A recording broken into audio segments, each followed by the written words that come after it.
Britain में रह रहे भारतीय स्टूडेंट्स और भारत के वो स्टूडेंट्स जो स्टडी वीजा लेकर हाई स्टडीज करने के लिए ब्रिटेन जाना चाहते हैं, उनके लिए एक बैड न्यूज आ गई है। दरअसल ब्रिटेन के अंदर इमिग्रेंट्स को लेकर प्राइम मिनिस्टर ऋषि सुनक को काफी टारगेट किया जा रहा था और ऐसा माना जा रहा था कि इमिग्रेंट्स के इशू के ऊपर उनकी सरकार तक गिर सकती है। इसके अलावा ब्रिटेन के अंदर जनरल इलेक्शंस भी काफी नजदीक आ गए हैं। इसी साल के अंत में दिसंबर महीने में ब्रिटेन में इलेक्शंस होने हैं और ऋषि सुनक जरूर चाहेंगे कि वो दोबारा से ब्रिटेन के प्राइम मिनिस्टर बने। ऐसे में उन्होंने इलीगल इमिग्रेंट्स के साथ साथ अब लीगल तरीके से ब्रिटेन आने वाले इमिग्रेंट्स को भी टारगेट करना स्टार्ट कर दिया है। और ऋषि सुनक ने इसी कड़ी में एक ऐसा डिसीजन लिया है जिसका सबसे ज्यादा नुकसान ही भारत के स्टूडेंट्स को होने वाला है, क्योंकि इस कैटेगरी में सबसे ज्यादा स्टूडेंट्स भारत से ही आते हैं। भारत के मैक्सिमम स्टूडेंट्स पहले भारत के अंदर ही ग्रेजुएशन करते हैं और फिर उसके बाद हाई स्टडीज के लिए स्टूडेंट वीजा के ऊपर ब्रिटेन जाते हैं और फिर वहाँ पर हाई स्टडीज कंप्लीट करके जॉब्स लेते हैं और उसके बाद फाइनली वहाँ की सिटीजनशिप लेते हैं। अभी तक क्या होता था कि जो भी स्टूडेंट्स ब्रिटेन में हाई स्टडीज और पीजी कोर्सेज में एडमिशन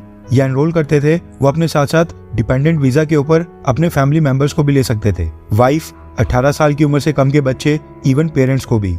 अब इसकी वजह से क्या हो रहा था कि ब्रिटेन में नॉर्मल स्टूडेंट्स तो आ रहे थे, लेकिन कुछ समय ब्रिटेन में रहने के बाद वो अपने साथ साथ वहाँ पर फैमिली मेंबर्स को भी ब्रिटेन ला रहे थे, जिसकी वजह से ब्रिटेन के अंदर इमिग्रेंट्स की संख्या ब्रिटेन में लाखों के हिसाब से बढ़ रही थी और यही चीज ब्रिटिश गवर्नमेंट को पसंद नहीं है। अब देखा जाए तो ये पूरी तरह से लीगल माइग्रेशन थी। लोग लीगल तरीके से ब्रिटेन के कानून को फॉलो करते हुए ब्रिटेन आ रहे थे और ब्रिटेन की सरकार ने जब ये डिपेंडेंट वीजा का प्रावधान किया था, ये भी इसलिए किया था ताकि उनके यहाँ पर ज्यादा से ज्यादा फॉरेन स्टूडेंट्स आए।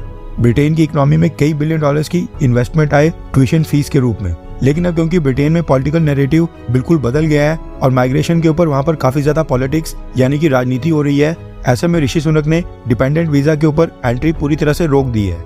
रेफरेंस लैब की स्क्रीन के ऊपर स्काई न्यूज के आर्टिकल का स्क्रीनशॉट है।